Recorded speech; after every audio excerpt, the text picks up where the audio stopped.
Potassium permanganate is just one product that they use. They also have sodium permanganate and other phosphates, but it's used to treat water, um, drinking water. There was a lot of turns. There was a lot of shocking turns. Um, just all the lies, all the departments that are covering up how precious this commodity is. This product, potassium permanganate, has opened my eyes huge. This, we don't even know this is a worldwide used product, and it's global. It's all over. It's not just US, it's everywhere. And they control the market. They have all the patents, and it's all them. I don't understand how the government allows this to continue to happen. But in my research, I found out that they started using this in the government. Department of Defense started using it, testing it. EPA is the one who approves it, US EPA. They approve the chemicals.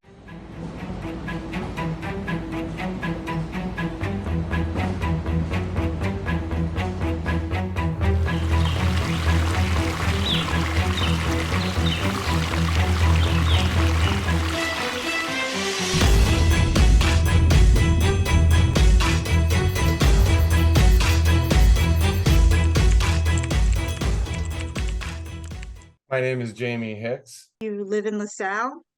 What's your address? My address is Porter Avenue in LaSalle, Illinois. And you own your home?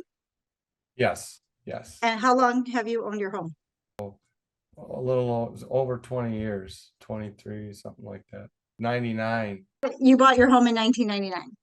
Yes. And did you know it was on a Superfund site at that time? No, we did not. You weren't told by the realtor?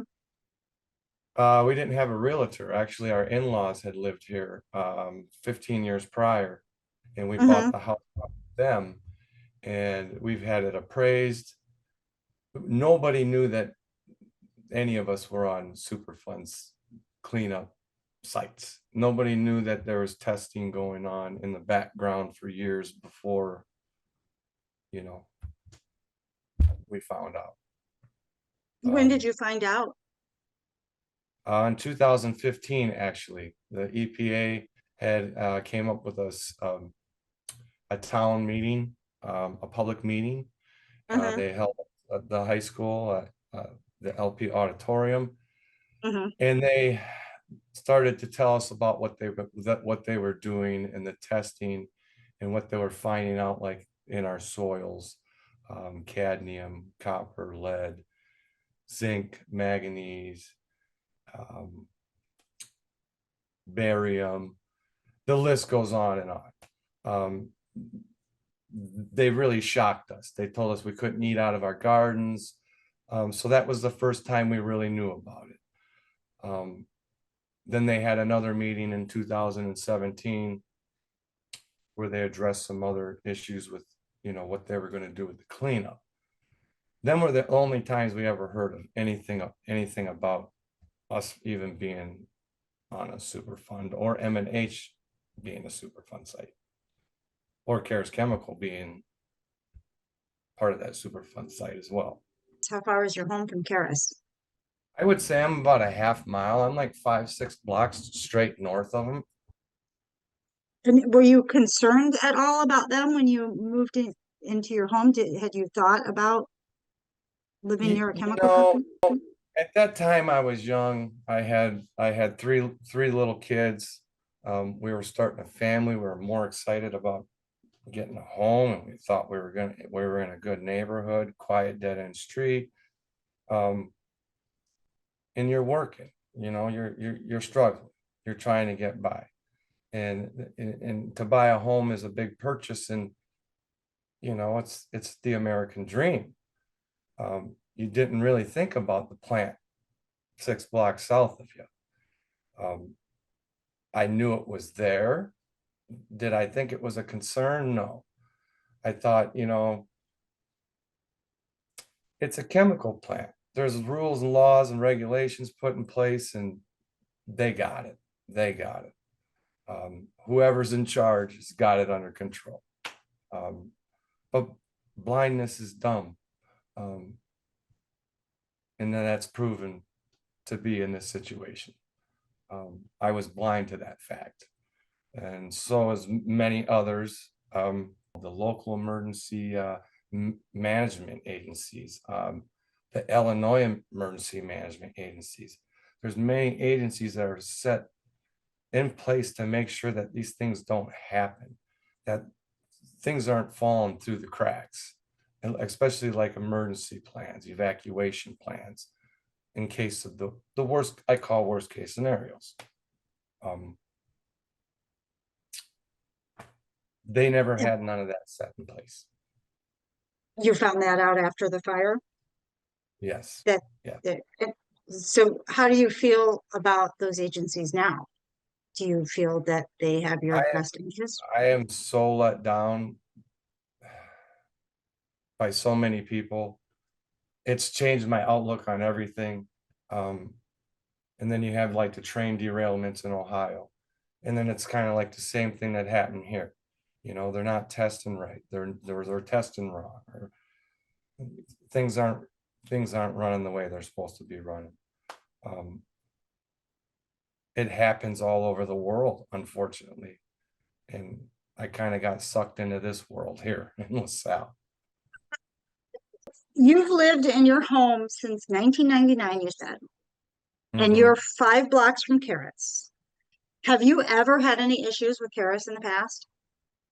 I have had issues with what I have exposed to be.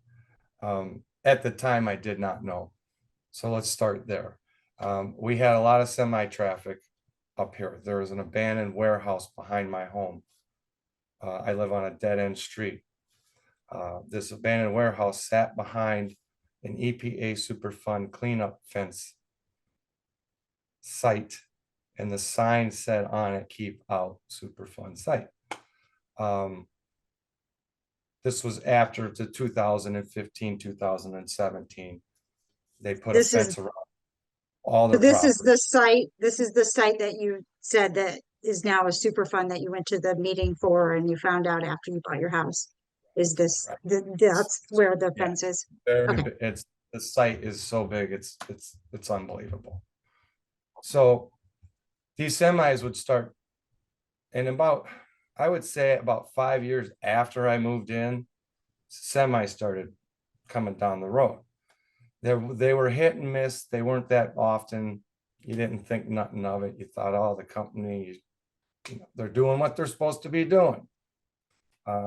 You trust them, so to speak.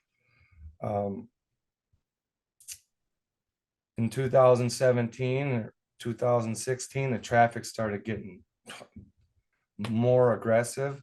I had semis sitting out in front of my house sleeping. Over the road drivers, they would drive through my yard. They would go off the truck route. Well, it wasn't a truck route then. I went to the city in 2017. I went to a city meeting to complain about the truck traffic because my emails weren't getting anywhere. I would email CARUS, I would email the city. I'd be ignored by CARUS. I'd ask, what's in the trucks? What are you doing? Why so much? And they wouldn't give me answers. They just stall me, or just leave it dead in the water. So that's when I started having personal issues, because every time I would complain about these semis, even after my meeting that they told me to come back in 2 weeks, when I complained to the city, the next day by 9 a.m., they had a truck route sign up in front of my house. So they pretty much told me where they stood with Carus Chemical and that I had no voice. I went back 2 weeks later to find out why they put that sign up without any approval by the committee or alleys or the right chain of command. And I got nothing. I got their moving product. That's what they told me in the meeting. So During this time, after the fire and the FOIAs and a lot of digging, we come to find out that the Apollo is actually, or the CARUS warehouse, as we knew it, is actually called the Apollo, a tier 2 chemical storage facility And that that's the stores building behind your home? behind my home. Okay. Nobody has any paperwork on it. I can't get in any FOIA requests any information on how it got here, from the city, the EPA, IEPA, Homeland, anybody. And we'll probably get into that in a little bit. So how do you feel about that building being behind your house now that this fire has happened and we've learned about the explosiveness of the potassium permanganate and their chemical? What do you think about it now that you know what's in there? Well, a week after the fire, they started trucking. They started trucking chemicals out of there, and I Hmm. caught them trucking potassium permanganate, which is not allowed in that building. They are Okay. allowed to store certain tier 2 chemicals, what's on their tier 2 inventory list. This is just a lot of information I had to dig out of the woodworks and find on my own. I was disappointed, Uh-huh. very disappointed at first. I tried to go back to the city meetings and address that building. I was told by numerous people to leave that building alone, and red flags just were going off all over. I started videoing the trucks that were coming and going. I started following them where they were going. Things weren't adding up. I brought attention over to the next city over where they were bringing these chemicals, which nobody knew they had a tier 2 chemical storage facility, and then their neighborhood neither. And that's in our local next community over in Ottawa, Illinois. And it's by a bunch of schools and a lot of public entities like public aid offices and stuff like that in the same building. So there's government offices in the same building where the chemicals are now being stored At lots in Ottawa, where and they lots. Carus claimed they took them out of our warehouse. They moved them to a new tier 2 chemical storage facility, which I followed and found out where. Uh-huh. Videoed them taking strange stuff out. They said they had 4 truckloads. They told the city they had 4 truckloads to get out. They took out 14. Red flags all over the place. So I brought that. I enlightened Ottawa on their problem over there, which is a good thing because nobody knew. The And city what slid was it that on. building before that they're storing It it in was now? it wasn't my building or the one in Ottawa. The one in Ottawa? The one in Ottawa is an abandoned Walmart building. Oh, And they nice. like to buy them buildings because they're cheap, Uh-huh. and they're claimed as warehouse, and And they is can that just. set up as a chemical building? I mean, to put those kinds of chemicals into In a, the research that I've found and all the laws and regulations that I've gone through, no, it's not. okay. Um, there's a lot of things that have to be in place, um, in order for you to meet that criteria. I've Hmm. yet to find any paperwork, FOIA or asked for, that shows me they met that criteria. For the one in Ottawa. What about the one in LaSalle behind your house? What is that building like? That building is taxed as abandoned through LaSalle County taxes. In some research, deep research of the history of M&H and Carus Chemical, they're related. Hmm. I found that they've been using that building a long time. And in the information I found, there's nobody supposed to be back behind that fence. And they have been using that building to haul massive loads amount of product back and forth all over the world from this location privately, secretly, without being charged, hidden behind a superfund fence, no name on the building, no address, no phone number, nothing. It's just an abandoned building behind an EPA fence. If you drove by it, you in the woods, you wouldn't even know it was there. And You that's wouldn't directly, that's right in my behind your house. And you did not know there were chemicals being stored there. no, no. And when the city asked them what was stored in there, they told them it was machine parts. Until me and an officer found out that, I was videotaping and we seen them with potassium permanganate totes. And they had to come clean and say they had chemicals in there. So then the story twisted. And then it was lies on top of lies that led me down this path that I'm on. So is that how you got started? Was that the catalyst that got you started with digging? No, the catalyst, was the fire on 111. I was in my backyard when the explosions happened. There was like 3 or 4 explosions Mhm. that I could, and this dark cloud came over my house, and it sounded like hail hitting the ground, which you couldn't see it because it was dark. Well, what it was raw product. It was their product. Over 1 million pounds of potassium permanganate went up in the air that day, and it landed on parts of the 3rd and the 4th ward and other places. It landed on me.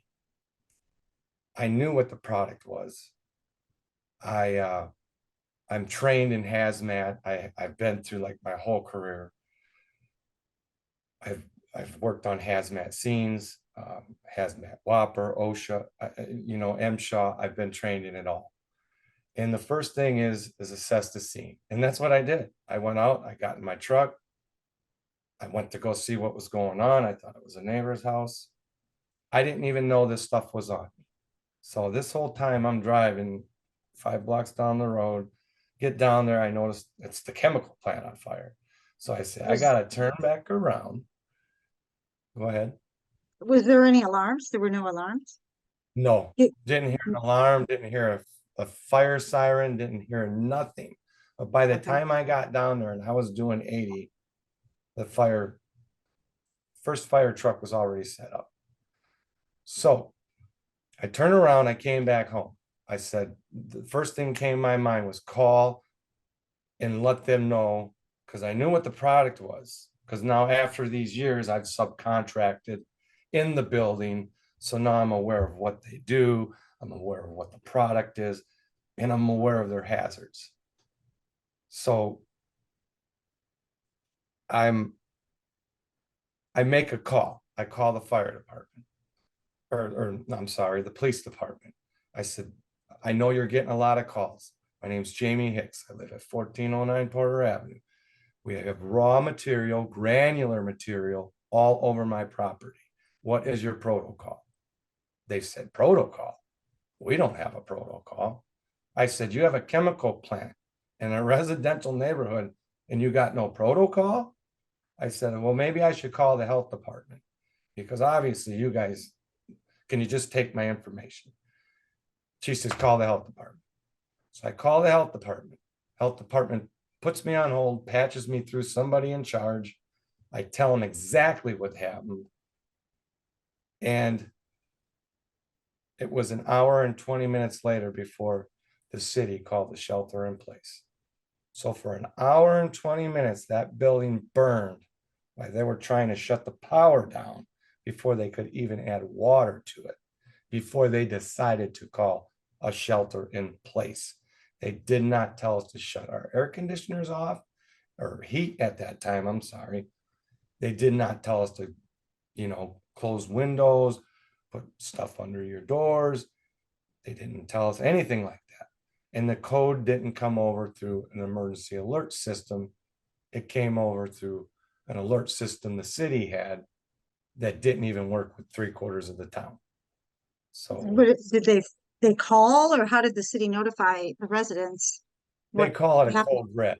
They call it a code red is what they got system. And mostly what they used it for was like if your garbage is running late, or if the Christmas tree lights out at the park were coming up, or events they want you to go to. They make a phone call? Is it like an automated phone call that comes into your house, or Yes, how do they let you know? Okay, so it's yes. It's an a phone automated call. phone call. And then like they had to be signed up to have it. And I'm like, well, why would you notify people? How would you notify people that weren't signed up or even knew about it? Half of us didn't know about it. So the only reason you got the call is because you called them and asked them to We notify got you? the call at 7:30 at night is when the call came in. It didn't, so the fire started at 9 a.m. and Shelter you, in place didn't get called in till 10:20. 7:30-ish, the people who had code red finally got the calls about shelter in place and about the fire. And then about 9 o'clock, we got a call about coming to a meeting about trash cans.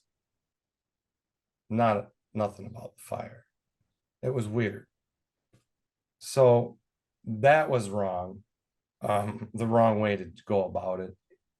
It ended up coming to where the news was promoting to clean this product up by ourselves with a mixture of peroxide and vinegar. And I'm looking around my yard and I'm like, wow, I got granulars. I'm talking granular stuff, not like granulars. And I'm like, you want me to like spray it how? And I got dogs and I'm worried and I'm concerned. I know what the product is. I know what it does. It's an oxidizer. So I ended up going down. I got a news crew up here. And they're like, wow, they don't look nothing like this as like it did down by the plant, because the plume came our way after the plant exploded. you got a call about the shelter in place, and then, how did the city and Harris and the EPA handle it from there?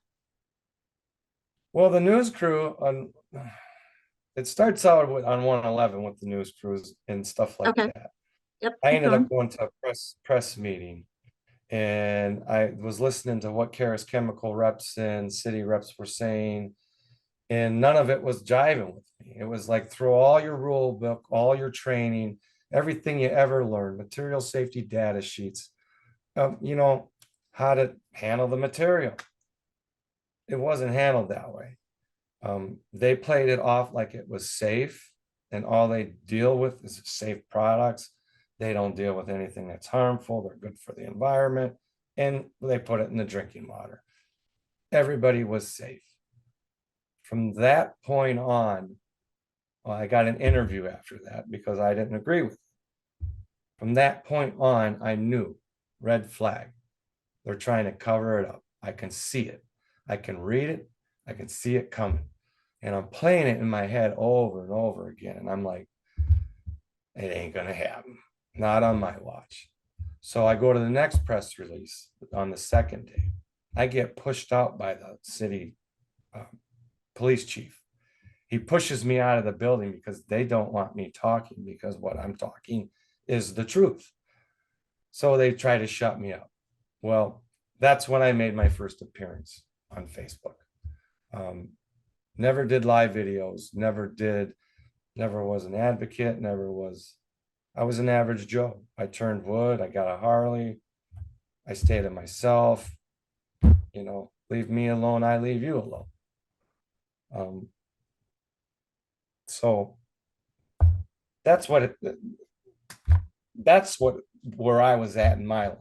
But when this happened, all that stopped.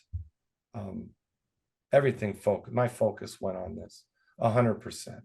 I first started out as helping the elderly and helping people that weren't getting the information, because Carus was not wanting to give the information. They were wanting to give car washes and feed us bullshit. I'm sorry, but that's what it was. So I wasn't buying it. So I started helping people. I started helping the elderly. I started coordinating with CARUS and their support line. They would give me information that I would share through Facebook. But then I come to find out I started FOIA in the second week after the fire. Well, actually, 1 week after the fire. I just, I didn't know much about FOIAs, but a friend of mine was, she was going to school. She had some information. She shared a little bit with me, and I didn't know nothing about it. But then she shared the law with me, and it was like, wow, we can really get this information. So I started FOIAing everybody, and they went in panic mode. Everybody was worried that Jamie was what somebody's FOIAing, and they used my name specifically through the US EPA, city, IEPA, health department. Every agency I've dealt with, and I've dealt with many, US EPA, Illinois EPA, Homeland Security, my city police, Illinois EMA, EMA, that's the Illinois Emergency Management Agency, our local emergency management agency, my local health department, my Illinois health department. I've FOIA'd everybody. And the things that I've found out along my way has been shocking. Test results failing, not meeting criteria, not up to EPA standards, mislabeling things, taking things out of jars and putting them in different jars after the sample was made. Calling one sample a soil sample when actually it was a liquid sample. So many lies.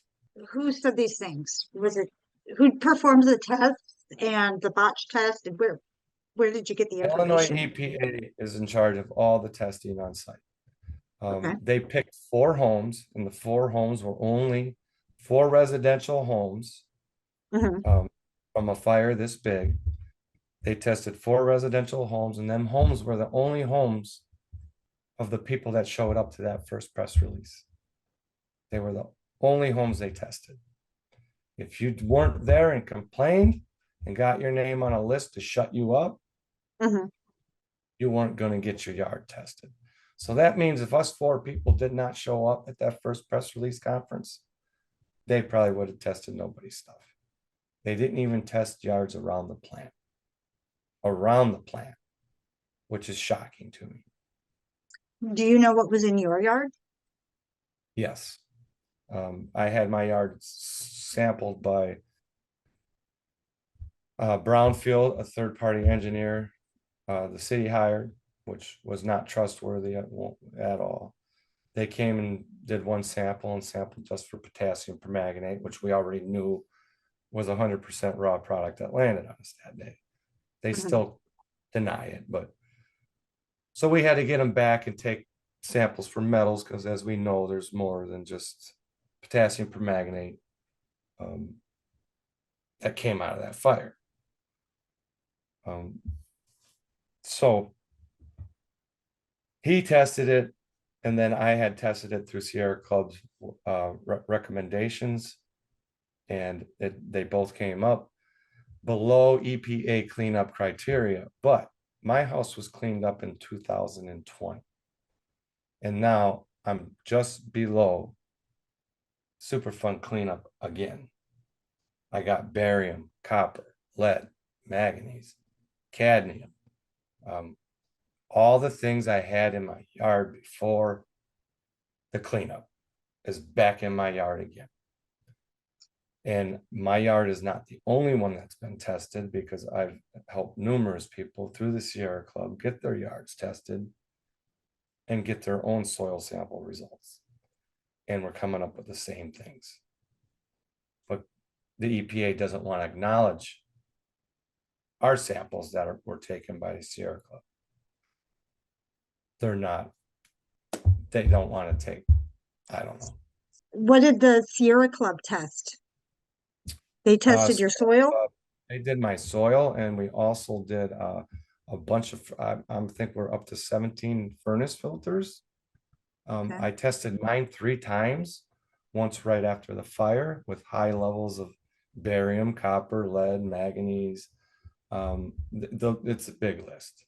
I'm sure I'm skipping a few things, but zinc, you know, um, stuff that comes out of their ore, Carus Chemical, and they use ore in their products, so it's heavy metals. Also on the M&A site. So these came up in our furnace filters, in our soil samples. They even came up on some came up on the test the Illinois EPA took that didn't meet criteria, so to speak, but they still had traces of.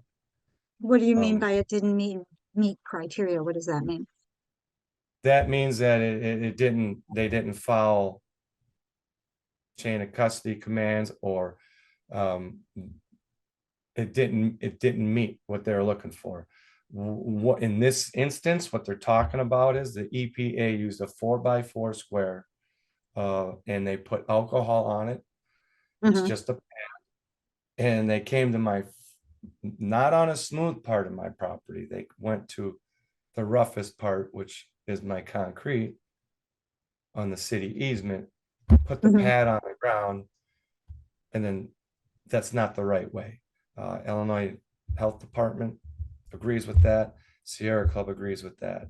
And there's other people that agree with that as well. So the EPA did not use a, or the, was it the EPA? The Illinois I, EPA, you said? yep. They did not use correct testing methods to test your yard? They said they looked at the ground, and they Uh-huh. didn't see a reason to test the soil, even though there was granulars throughout the whole neighborhood. The road was black from these granulars and slick. And want to bring up, when I left to go down the road when the explosion happened, I hit my wipers, and this stuff was, I thought it was ash because it was black, it was dark color. Uh-huh. And I hit my wipers, and it turned this wicked green, dark green color. I didn't think nothing of it at the time, but come to find out, they were really worried about the green stuff that was in my Why? yard. Why? Uh, What's wrong with the green stuff? green, they say at that plant, they say green is mean. Uh, so that's the stuff you want to stay away from. This Is stuff that, actually ate through chairs. It ate through plastic chairs, caused $14,000 worth of damage to my truck, my home, my roof, my AC units, everything outside, my granddaughter's bicycle, my lawnmower, my swimming pool, my decks, my concrete, everything is stained and ruined. And we're going on 5.5 months now or better, and still yet to know what they're going to fix or what's going to happen. has anybody been out to look at the damage? Yes, I had my personal insurance come out, and I feel like they're playing games with me. Um, I did not have their Dave Cares has their own group come out. If Mhm. your insurance is going to allow it to go through them. People unfortunately had to do that. They're not getting treated fairly. I'm not getting treated fairly by my insurance company as of yet. And who's your insurance company? State Farm. State Farm. Yeah. And I've been with State Farm for a long time, and I was one of the first ones to complain and file my claim, and other people are getting things done, and I'm still waiting to hear what they're going to cover on mine. So you haven't, are they giving you any type of communication or what are they saying? Very little, very Have little. I've gotten more through Carus Chemical. you had any health problems? Have you had any side effects from Right after breathing? the fire, I had bad side effects. Breathing was horrible. I felt a shortness of breath I've never had before. Your energy level was just to the floor. My heart would beat funny. I had the product on me. I know I had sweats for 3 or 4 days. I don't know if it was my body pumping that stuff out, but I had some real bad, like, night sweats, which I'm hoping that's what it was doing. But you don't know. You're scared, Yeah. and nobody's taking anything serious, and that's appalling to me. It's appalling. How have they been with the FOIAs? Have they been forthcoming with giving you information? So to speak. The first FOIA request I made, as I said, they started to freak out. I could see through the agencies once I got my FOIAs that they were like, "Oh my God, Jamie's Hicks is FOIAing us. What are we gonna do? We need to get together and start redacting stuff." And that threw up Yeah, another red flag. that was in the emails? That was in one of the emails that That you was got? in the emails. Wow. So that was a red flag. Then I get my FOIAs. I get some of my information and some I don't. EPA loves to fight you on everything. US EPA is the worst. I just filed 2 more, and I got the same line that they always give. Can you bust this down so we can shorten it up a little bit? And I'm like, I asked you one question, and how much shorter can it get? But I think it's programmed in their system as an automatic reply, because I Mm. found some information and it was on a .org, and somebody FOIA'd how they train their FOIA officers. And I've filed a lot of FOIAs through the US EPA, and everyone comes back the same. It's the same routine. Mm. They're just resetting the clocks, all they're doing. Dragging you out, trying to get you to drop change. Oh, we're going to charge you, try to scare you. But the clock keeps getting reset every time. They send you a message, they wait for you to answer. Like today, they're waiting for me to answer. Now, if it takes me 5 days to answer, I got up till 20. I'll answer today. See, so my clock restarts today. And then they'll come back tomorrow and they'll say, hey, $50. You're going to approve it? Yep. And I'll answer them tomorrow. See, you got to be on them, or else they're resetting. 20 days turns into 40 days. 40 days turns into 60 days. But they are stalling me on some information. I Go ahead. Sorry. filed for it, I think, in February, and they're telling me July 24th they'll have it ready. They cannot even give me one piece of what I asked for as good faith to show me they're working on my case.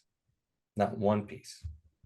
And I email about, he wants a week, every 2 weeks, to check in on that certain FOIA. But yeah, they're EPA is bad. City's pretty bad too. You're dealing with a small entity, a small group of governmental people. We're not a big town. Everybody knows everybody. I'm not getting information. You can see it in the emails. You can see the skips in the conversations, and things are wrote, way it's wrote. A lot of weird stuff. Weird stuff. So all these FOIAs that you're getting and all this information that you're finding, what are you doing with it? I'm applying it. Yeah. I'm exposing it. After the fire, I started, like I said, I started doing live videos, and I've been doing them almost every day up until recent, because I've been doing YouTube too, to try to train people on some of the things that I've learned along the way, such as FOIAs, how to fill them out. Your community right to know acts, all these things, all these laws that are put in place to protect us from situations like this. Now, the Carus Chemical fire, as of right now, has not killed anybody, as of right now. But the pollutants that came from that fire will be detrimental to some people. and it's going to be the people closest to the plant. And that's going to be told in time. And that's the sad part. But if they would have killed one person during that fire, this would have changed the ball game completely, because all of the balls that were dropped, the community right to know, the community involvement with your emergency plannings and your evacuation plans, you just don't have the plant under control of that shit. We're the community. That's why these laws are put in place. And I was spouting these off week one in city meetings, and everybody ignored me. But now all of a sudden, Carus Chemical wants to come out with, want to involve get a committee going. Well, they're not doing nothing that they shouldn't have been doing to begin with. And I Are they found doing this. are they doing all of this because of what you have exposed, do you think? That I they've could, I don't want to toot my own horn, but I'm a big, I'm a, they fear me. Trust me. Emails with my names in them, subjects to, um, topic to subject to whatever. I've been all over the emails in every department, and every one of them fear me, because everything that I speak is the truth, because I can back it all up with facts and data through all the information that I'm talking ungodly amounts of information, not just FOIAs, history, all kinds of stuff that I'm getting and using, and I'm forcing their hands. Trust, I'm forcing their hands, and I feel like if I didn't do what I was doing, Mhm. not one person would be getting any compensation for anything on their homes, any compensation for anything, their cars. Like I said, 14K damage to my truck. I mean, it's you're telling us it's safe, but it does that kind of damage. I And want to that's in bring, our water. yes, but I'd like to bring one more thing. What's that? Another thing that hit me real hard was the US EPA on the 13th said we were all clear, all tests came back, and they got on a plane and left. In all reality, the tests haven't even came back from the lab yet. They had no Still? report Or at that time? At that time they hadn't at come that time. back? Okay. At that time, they had no clue. It's even written in a report um, by one of the US EPA guys, his final report. And it was wrote on the 17th, but it was for the 14th. Actually, the report was for the 14th, but it was wrote on the 17th. So they told you that it was all clear, but they didn't have the test results back? What did they base that on then? They That they based said it that was all clear? trust of Carus Chemical. They based that on because Carus Chemical, when the fire happened, to my FOIAs, Carus Chemical controlled that whole fire. They called the code red.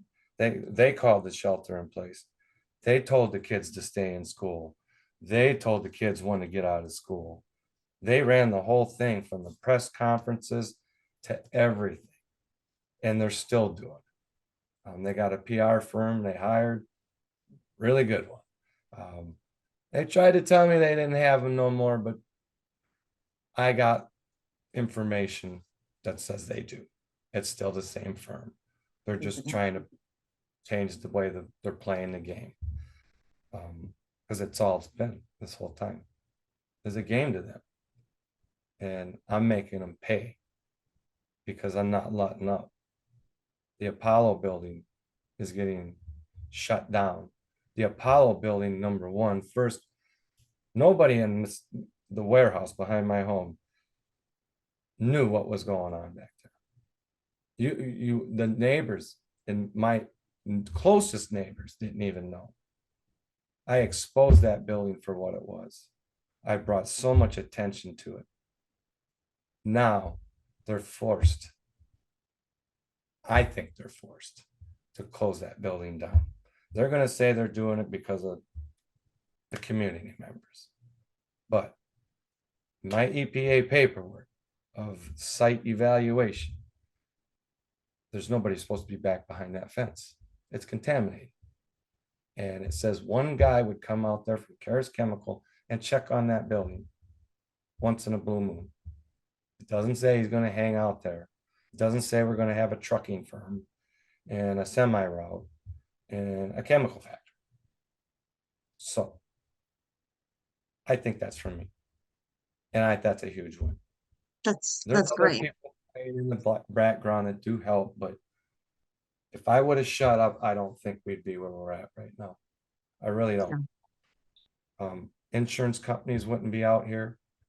I've ran adjusters off. I've ran adjusters in. I've ran them off because Carus wanted us to be our own adjusters.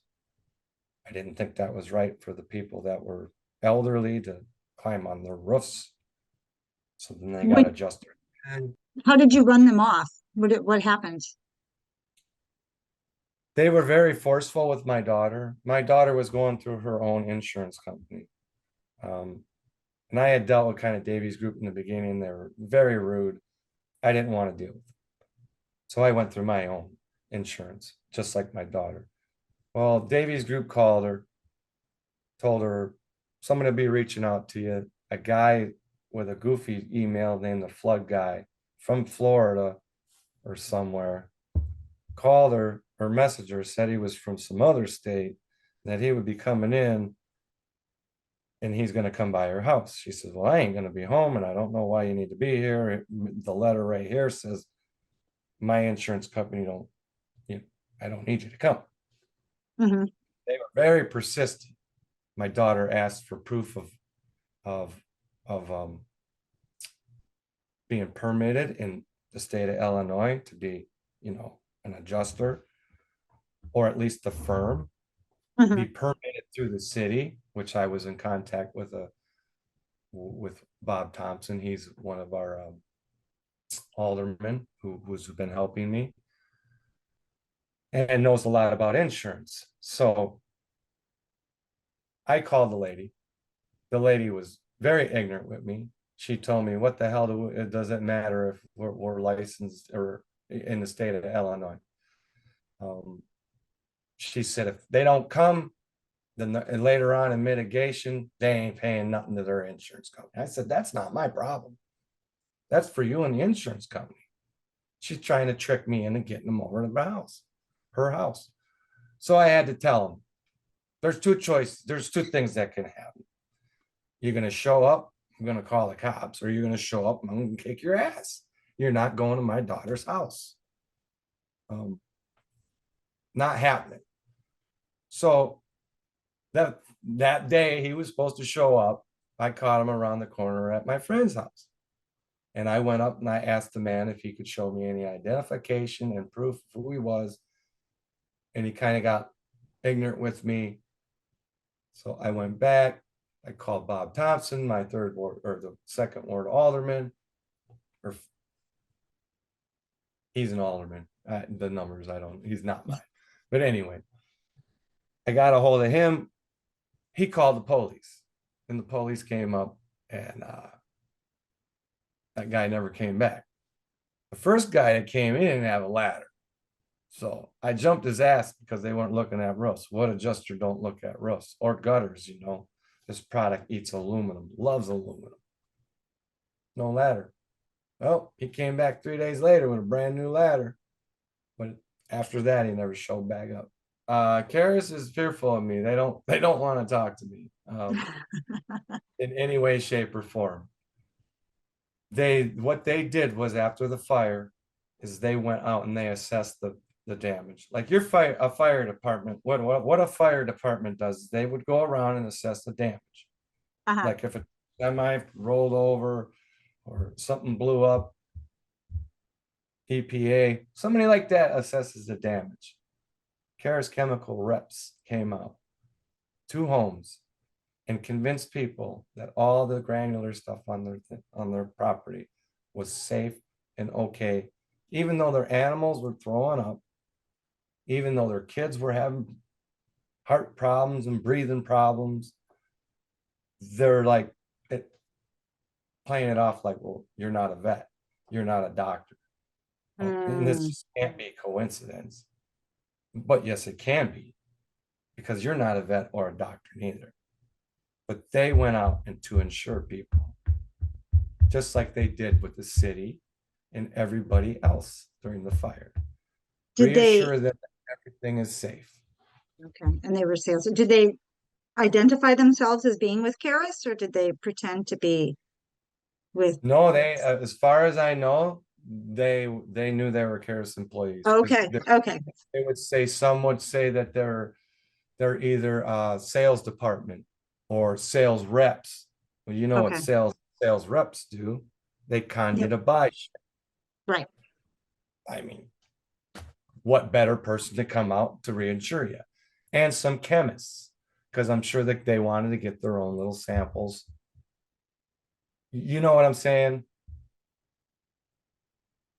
And see how Yeah, bad it really was. right, And if we right. could get inside paperwork from Carus Chemical, I bet it'd say a lot of good stuff. That would But be a what happened? fun one to get FOIAs. If we could Yeah, get FOIAs on that one, that would be an interesting one for sure. a win-win. So you mentioned the other day that your wife had some problems after she was out in the yard.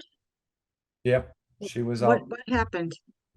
she was out gardening and she found out real quick, her hands started burning and there's something's not right here. And we know it's not right. Our yards have been cleaned up by the Superfund site. When they came in and they cleaned up, they basically dug down about 2.5, 3 feet in my yard. And then they put a clay cap in, what I call a clay cap. What is that? What does that mean? That means they pound clay in Oh, over and top of your dirt? all over top. And then Okay.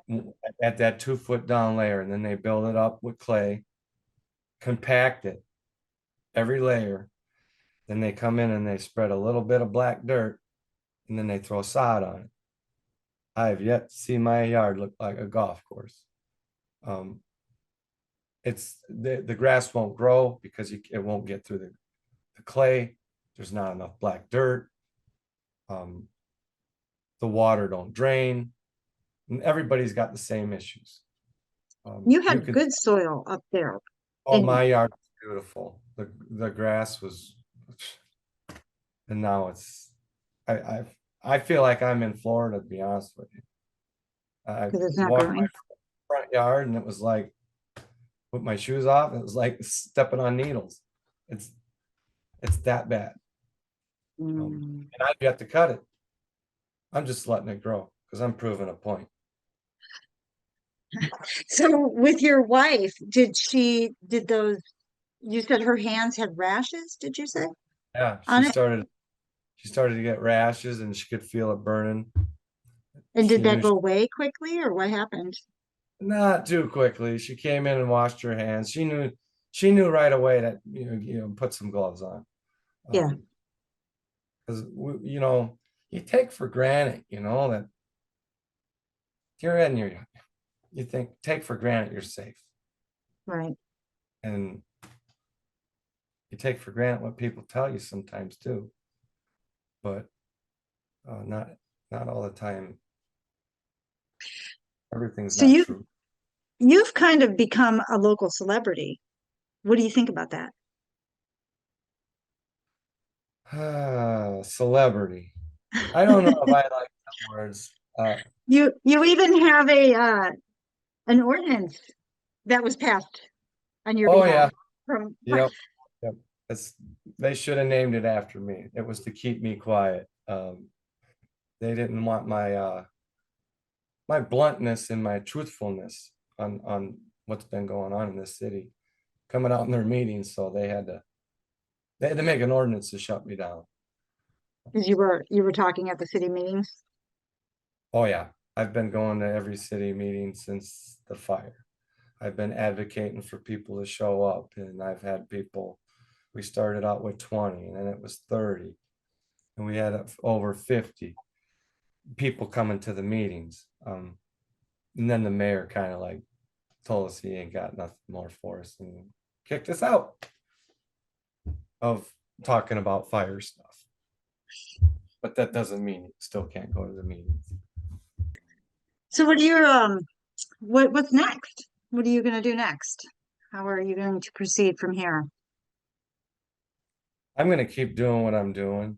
I'm going to keep working on my YouTube training videos. I'm going to keep trying to inform more people. See, the thing with me is I had a person tell me a long time ago, because I've had issues with the city for a long time, fighting with the semis and stuff. Mm-hmm. And they knew it bothered me so much, and they're like, you know, why do you keep fighting it? Why don't? And I'm like, well, if I don't do it, who's going to do it? You know, and they're like, well, you know, you're not going to get nothing done. This just goes to show you that one person can move mountains. One person. And if once you take the blinders off and you look at the bullshit that's going on around you, and you can see it, and you know in your gut it's wrong, and you start voicing it, you can be that change. I never thought I'd get this big. I don't consider myself a celebrity. I consider myself more of an advocate for my people. I like that better. I haven't given up. I've been on it since day one. I'm not giving up until they give us everything that we deserve. They can keep saying, CARUS can keep promising us stuff and write whatever they want in newspaper. But when you fact check them, you got to fact check. But the thing is, how many people are going to fact check?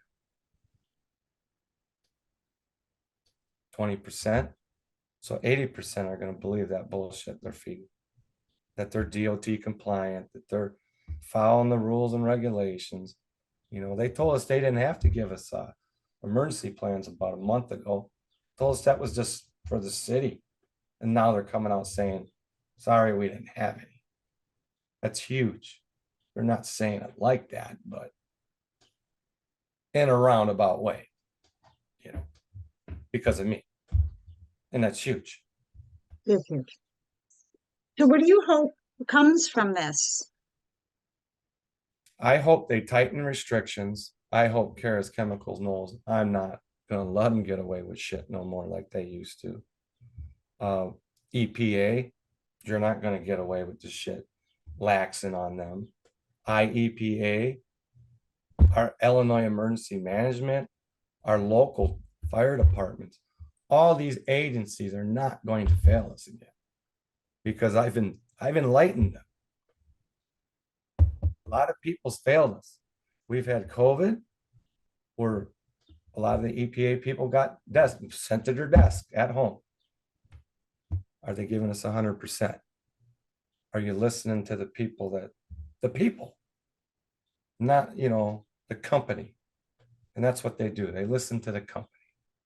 The companies told them I was full of shit, that I was just some guy who liked to complain about the city. And yeah, I'm complaining about trucks, semis, your trucks.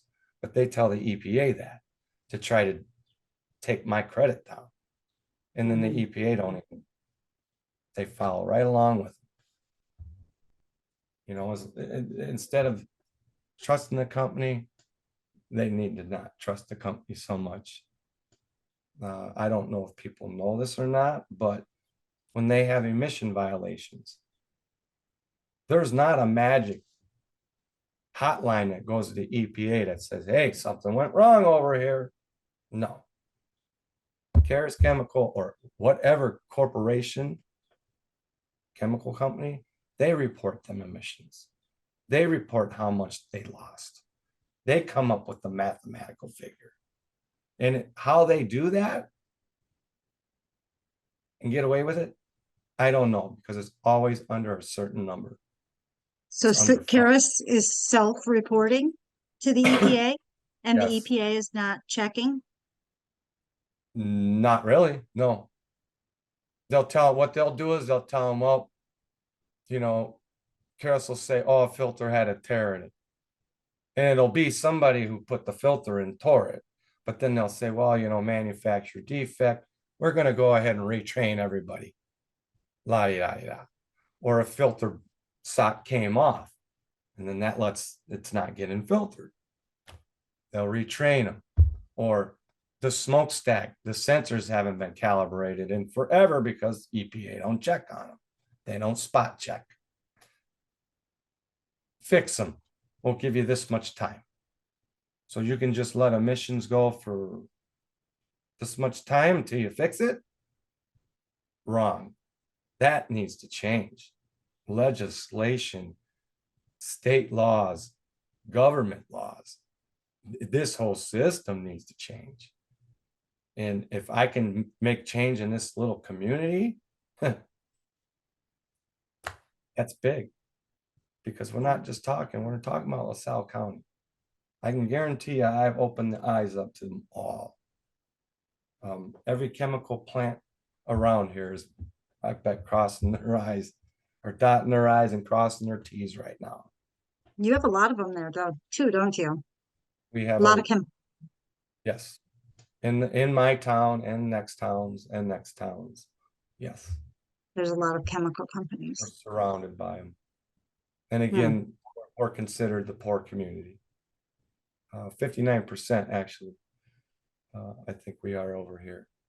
Is what In I your read. award. And then, yeah, because that's how we got some, that's how we get grants, because we're poor. I call them ghetto grants. What's the most shocking thing that you've learned since this started?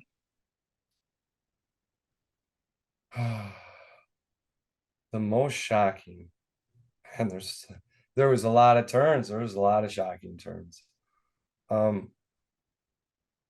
Just all the lies, all the departments that are covering up how precious this commodity is. This product, potassium permanganate, has opened my eyes huge.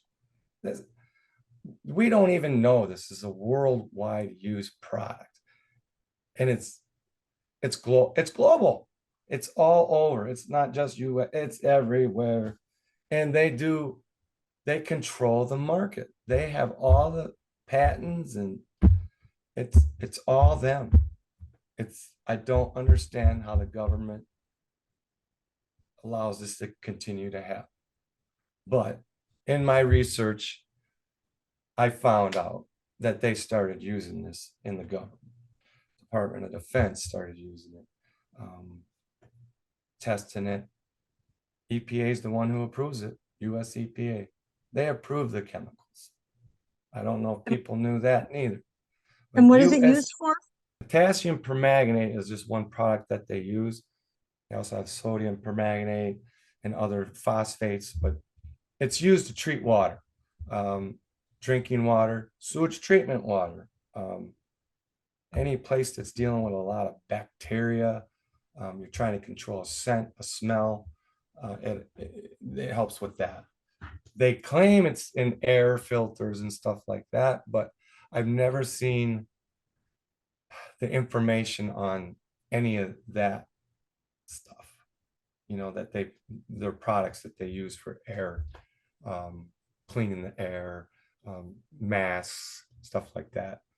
All you ever hear about is the permanganate, the potassium, and the water. And there's a lot of stuff that goes on behind that, because the EPA, if you use that product, you have to have so much supply on hand. And if you don't, you're in violation.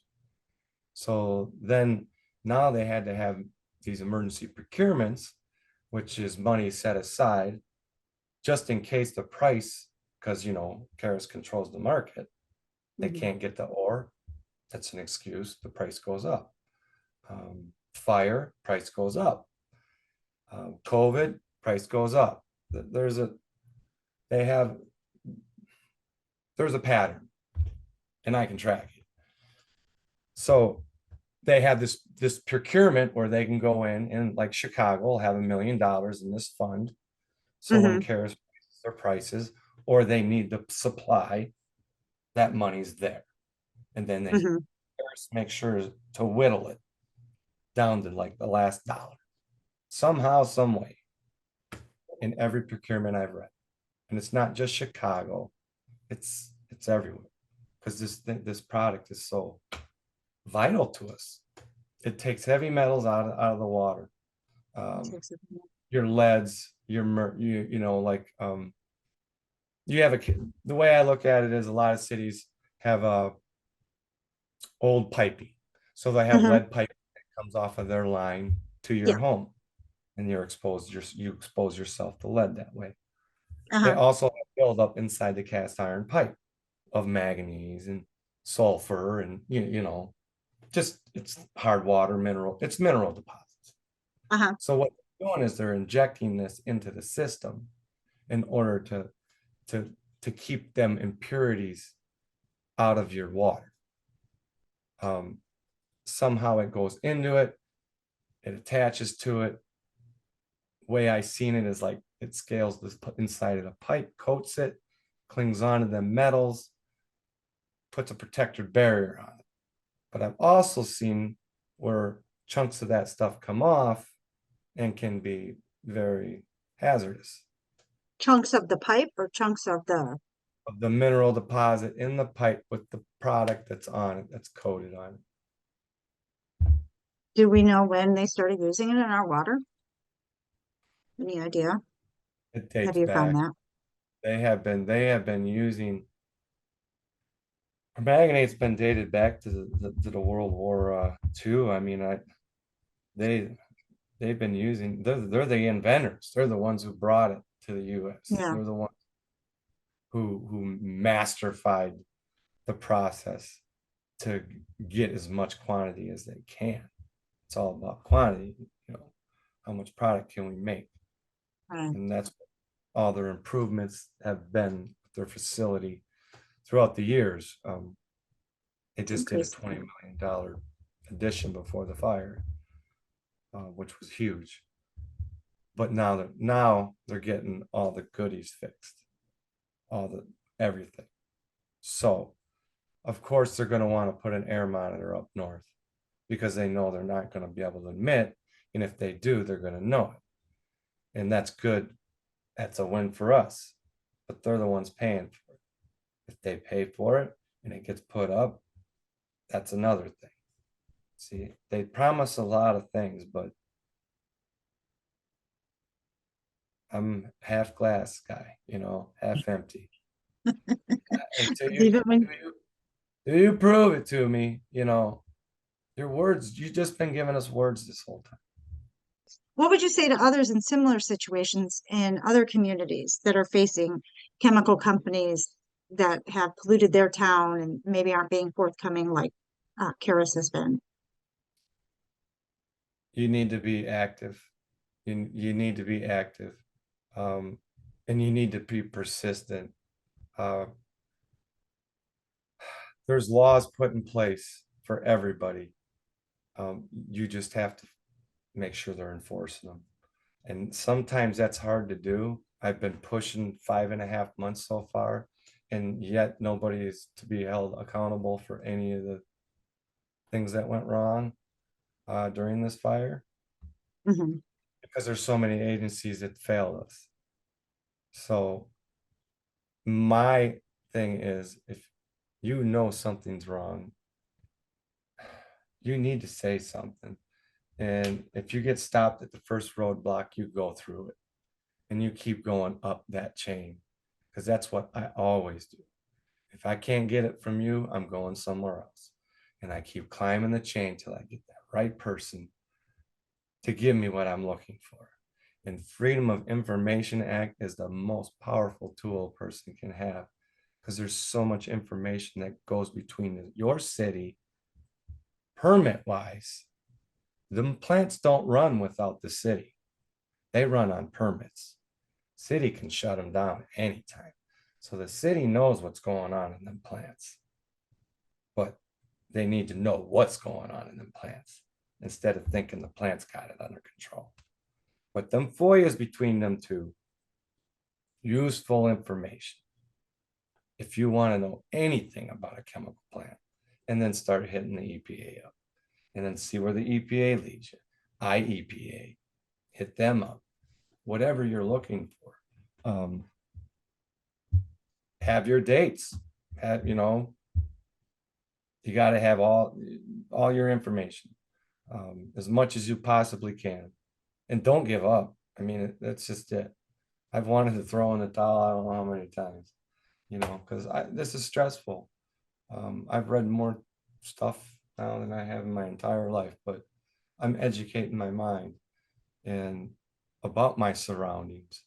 And you better bet your sweet ass the next time I buy a house, I will be more cautious of where I'm at. Everybody says, you know, why did you move there? Well, I didn't have any intentions on a plant blowing up. And we thought they would had maybe their sprinkler system worked, or the alarming system. And there's videos of the fire and there's not an alarm. There's people casually walking out as the building blows up behind them. Shocking. But yeah, never give up. Keep going. And people that help you, let them help you. And the ones that don't help you, drop them. Because bad help can sink you. Lead you down the wrong road. That's great advice, Jamie. Is there anything else you want to add? Anything I didn't ask you that you? No, you're pretty smart. You cover everything. Oh, thanks, Jamie.